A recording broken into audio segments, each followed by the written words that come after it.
Hello there. We talked recently on this channel about feeling like your photography sucks, even when practically your photos are pretty good. But what if your photography actually really sucks? Why does this happen? What are we doing wrong and how can we fix it? Today, we're going to find out.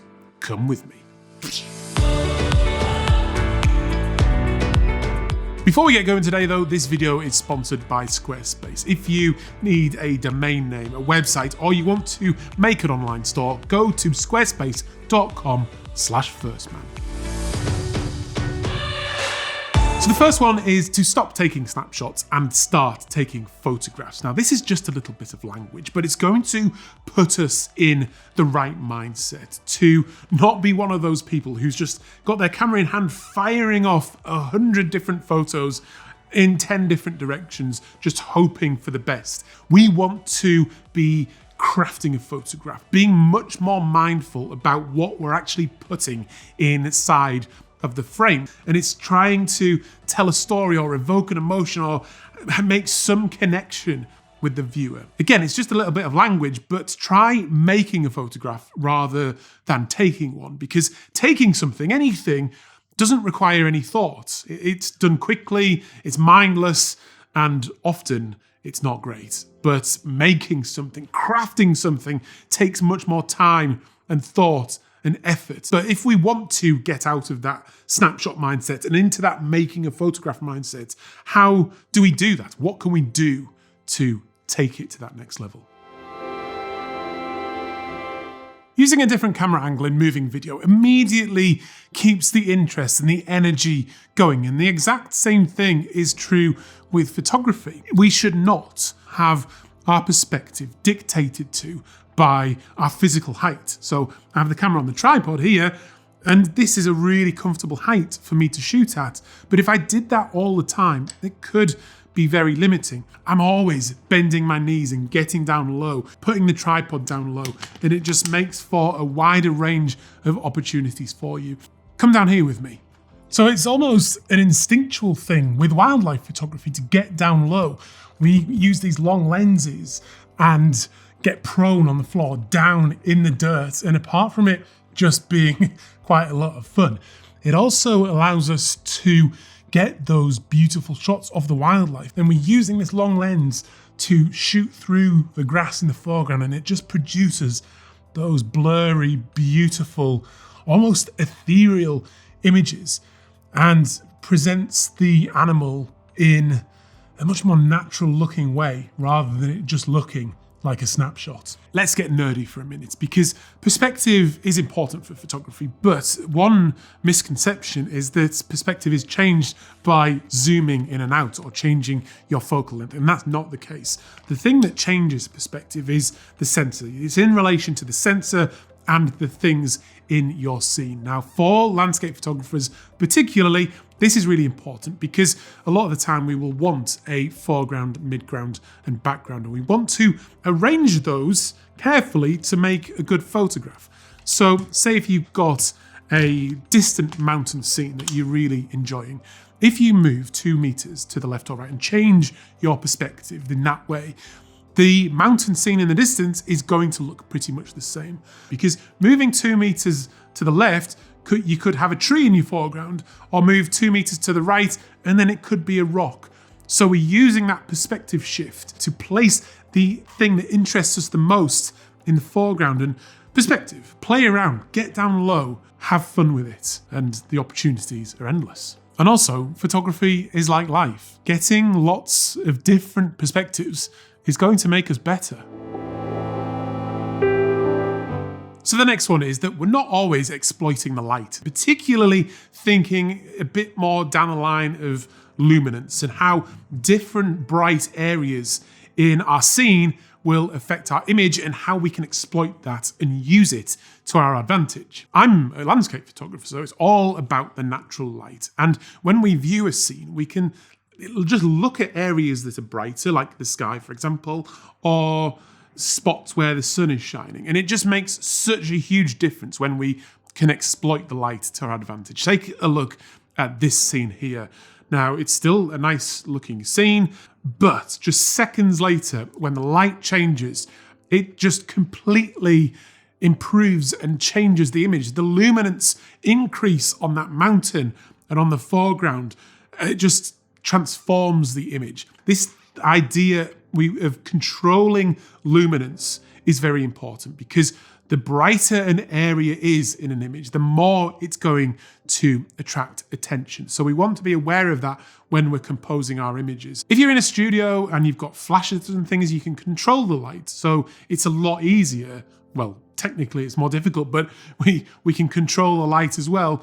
But then we also have a big effect on it in post. So if you have taken a scene, for example, a landscape photograph, and you've got a white rock that's reflecting a lot of light back towards the camera, one trick we can do is to draw a brush or something like a radial filter over it and just darken that off a little bit, because that might not be the main subject of our image and it would be distracting attention. And rather than cloning it out, we can just bring the luminance down on it. So controlling luminance all across the scene, being aware of the light when we're actually shooting, will undoubtedly be something that will make your images better.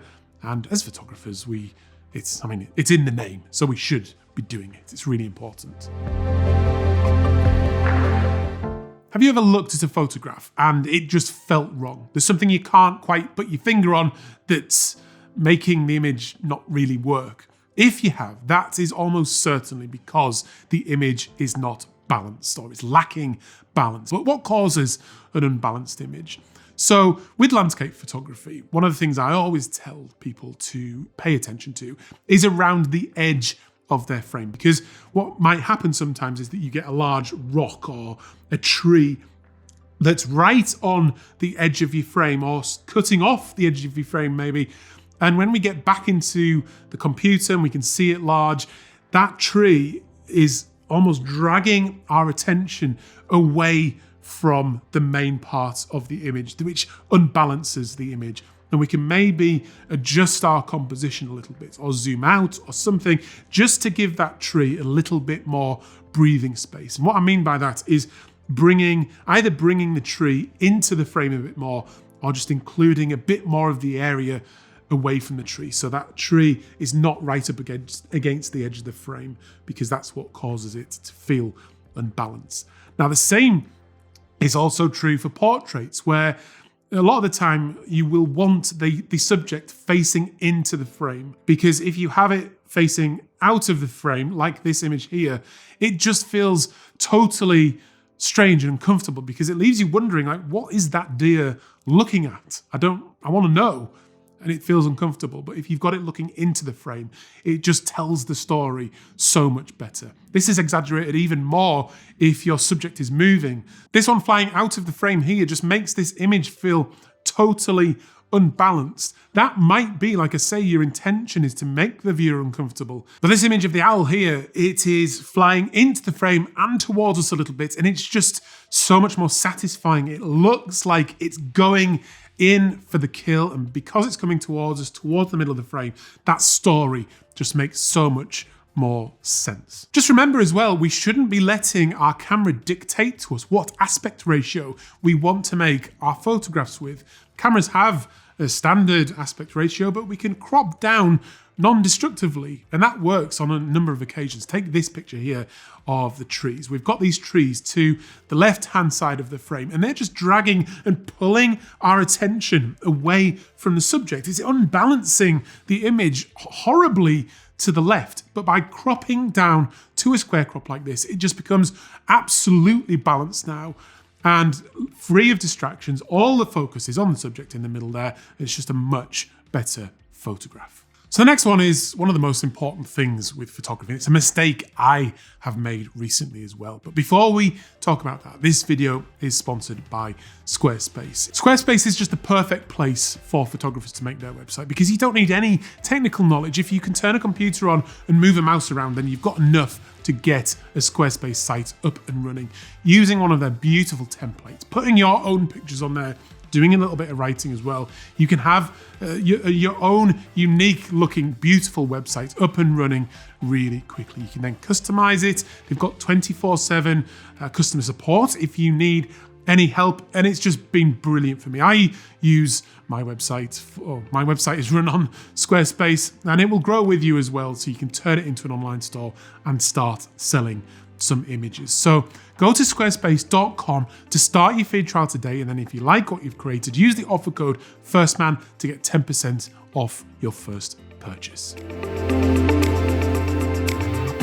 Right, go deep. We're talking about depth here, a hugely important thing for photography, because we are very naturally challenged with the fact that we're bringing the 3D world down into a 2D photograph. And that comes with certain challenges. And we want to, a lot of the time, try to give that perception of 3D. And we do that by using depth. Now, I've suffered this recently because I've been working on a new photography project which required a lot of new gear, and it just went horribly wrong. I thought I had it right though.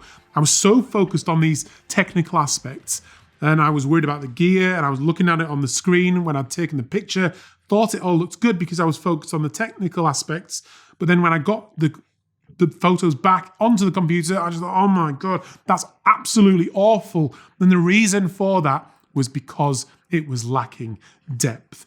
Now, we can create depth in a number of ways. For landscape photographers, for example, leading lines is an absolutely classic one. Those guidelines that draw us into the image and through the image, almost like a story with a beginning, a middle, and an end. And it just works so well. The other thing that works for landscape photographers is relationships. So take this image here of the tree and the mountains. We know that the tree is not as big as the mountains, but the tree is in the foreground, bigger in the frame. That contrast between the tree and the mountain just creates that depth and makes it look beautiful. It's also why we love portraits with that beautiful background blur, because not only does that isolate our subject to look good, it also creates depth. And it's just that it feels so natural because our eyes work in a very similar way. Where I think 99% of images should be balanced, that is not always, though, the case with depth. There are quite a few occasions where we can take images that don't have much depth, images that are designed only to be a flat 2D style image. I've got a couple of examples here of my landscape photography. Don't be like me on that recent shoot where I just forgot about depth. It should be on our minds thinking, do I need some depth in this image? And we also can go for something much more abstract, something like this, which again is completely flat, this picture of a rock, but the shape and the form and the color and the contrast just on its own makes it work. So depth is not required. But if we're gonna, like I say, if we're gonna exclude depth from our image, it should be intentional rather than a mistake like I made. So I think we're on to mistake number 6 now, which is careless composition, where we're just not really thinking about the composition overall, and we're not really aware of our compositional rules. Now, it's back to that language thing. I don't like the word compositional rules because it almost suggests that you've got to stick to it, which you definitely don't. But I think if we talk about it as compositional theory, then that's probably much more encouraging, because the thing with these compositional ideas and rules is that they do just work. They are from a time way before photography, and they've been a part of creating art for a very, very long time. Also, you hear a lot of people talking about the rule of thirds and it being cliche, and it really, really isn't, because you could use the rule of thirds on every single picture for the rest of your life and still create unique and different images doing that. Here are a couple of examples. This one is a moonset, and I've got the moon on that left-hand side rule of thirds, and then the horizon line is pretty much on that bottom rule of thirds as well. And I think it works really well. It's a beautiful image. I'm very, very happy with it. One of my favorite from a few years ago.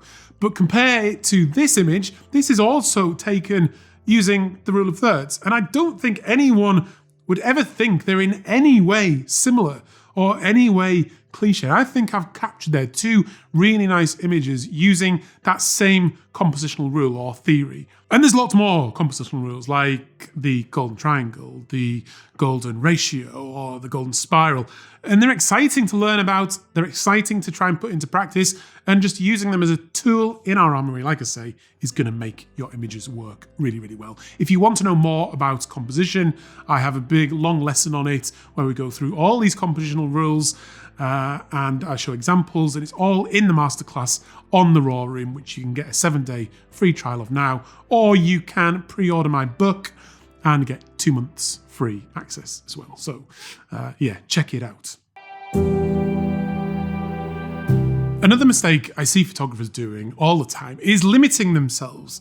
And there's just really no need for it. We, especially when we're first starting out, we don't need to specialize straight away.